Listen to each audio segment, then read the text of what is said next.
కౌశిక్ రెడ్డి ప్రశ్నించడమే తప్పైతే కౌశిక్ రెడ్డి దాడి చేసిరు అని చెప్పేసి మీరు చెప్తా ఉన్నారు. స్వయంగా అక్కడ ఉన్నటువంటి ఎమ్మెల్యే సంజయ్ గారు బయటగా చేంజ్ చెప్పారు, నా మీద ఎలాంటి దాడి కానీ జరగలేదు, నన్ను నెట్టివేయడం కానీ ఎలాంటిది జరగలేదు అని చెప్పేసి స్వయంగా ఎమ్మెల్యే చెప్తా ఉంటే అక్కడున్నటువంటి వ్యక్తులు ఇలా 4 కేసులు ఒక వ్యక్తి మీద ఎవరైనా ఒక కేసు పెడతారు. అసలు కేసు పెట్టాల్సిన అవసరం లేదు. ఆయన ఒక ప్రజల చేత ఎన్నుకోబడ్డటువంటి మెంబర్ ఆఫ్ లెజిస్లేటివ్ అసెంబ్లీ సభ్యుడు, ఆయనే బరాబర్ అడుగుతాడు. అసలు ఆయన మీద కేసు పెట్టే అధికారమే మీకు లేదు.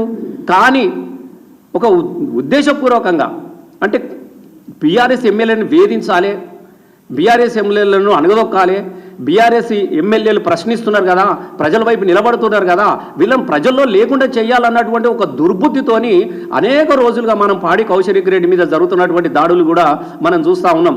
ఒకరోజు కుకట్పల్లి నుంచి గాంధీ గారు ఈ బీఆర్ఎస్ పార్టీ కండవా కప్పుకొని కారు గుర్తు మీద గెలిచినటువంటి వ్యక్తి కాంగ్రెస్ పార్టీలో చేరితే, అయ్యా నువ్వు పోయేది ఉంటే రాజీనామా చేసిపోరా నాయన, మా పార్టీ మీద గురించి నువ్వు ఎట్లా పోతావు అన్నందుకు 5 పోలీస్ స్టేషన్లు దాటి కుకటిపల్లి నుండి వచ్చి మరి ఆ రోజు పాడి కౌశిక్ రెడ్డి ఇంటి మీద పడి అనేక అల్లరిమూకలు ఆయన గుండగాలను ఆయన రౌడీగాలను తీసుకొచ్చి అక్కడ పూలకుండీలు పగలగొట్టి కౌశిక్ రెడ్డి ఇంటి మీద దాడి చేసినటువంటి గాంధీ మీద ఏమైనా మీరు ఇప్పటివరకల్లా కేసులు పెట్టిరా, ఆయన గురించి మనం మాట్లాడిరా అని మేము అడుగుతా ఉన్నాం.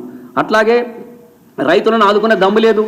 రైతులు నీళ్ళు వచ్చి చాలా ఇబ్బందులు పడుతుంటే ఇళ్లకు నీళ్ళు వచ్చి తుఫాను వచ్చేసి వర్షం వచ్చేసి అన్నమో రామచంద్ర అంటూ ఖమ్మం ప్రజలంతా విలవిలలాడిపోతూ ఉంటే ఆ రోజు హరీష్ అన్న వెళ్ళి బీఆర్ఎస్ ప్రభుత్వం తరఫున కేసీఆర్ గారి ఆదేశాల మేరకు ఇలా వీళ్ళందరూ వెళ్ళి అక్కడ ఖమ్మం పోతే అక్కడ కూడా మీరు రావడానికి వీల్లేదు, మీరు పలకరియడానికి వీల్లేదు, వాళ్ళు అట్లే రావాలి వరదలలో పడి అని చెప్పేసేసి ఎదురు తిరిగి రాళ్ళదాడి చేసిరే. మరి అట్లాంటి వాళ్ళ మీద మీరు ఏం కేసు పెట్టిరు? పరామర్శకెళ్తున్నటువంటి 10 సంవత్సరాల అధికారంలో ఉన్నటువంటి బీఆర్ఎస్ పార్టీ తరఫున ప్రజాప్రతినిధులు జగదీశ్వర్ రెడ్డి చాలామంది ఎమ్మెల్యేలు పోతే వాళ్ళ మీద రాళ్ళదాడి చేసిరు మీరు, మరి వాళ్ళ మీద ఏమైనా కేసులు పెట్టిరా అని చెప్పేసి మేము అడుగుతా ఉన్నాం. ఇట్లా ఒక్కటి కాదు 2 కాదు చెప్పుకుంటూ పోతే చాలా ఉన్నాయి. మాట్లాడితే పాపం అయిపోతూ ఉన్నది, అడిగితే పాపం అవుతా ఉన్నది.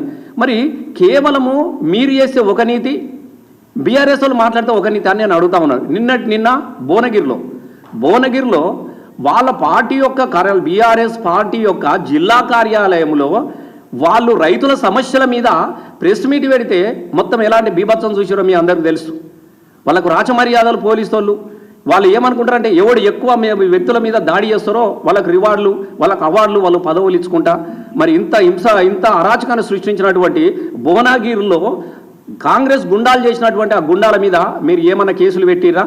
కేవలము అధికార పక్షాన్ని ప్రతిపక్షంగా ఉండి ప్రశ్నించినందుకు కౌశిక్ రెడ్డి మీద నలుగురు మనుషులు, సంజయ్ గారి పిఏ, ఆర్డీఓ గారు, తర్వాత ఇంకొకరితోని అంటే ఒక 4 కేసులు, ఒక వ్యక్తి మీద 4 కేసులు పెట్టచ్చునా?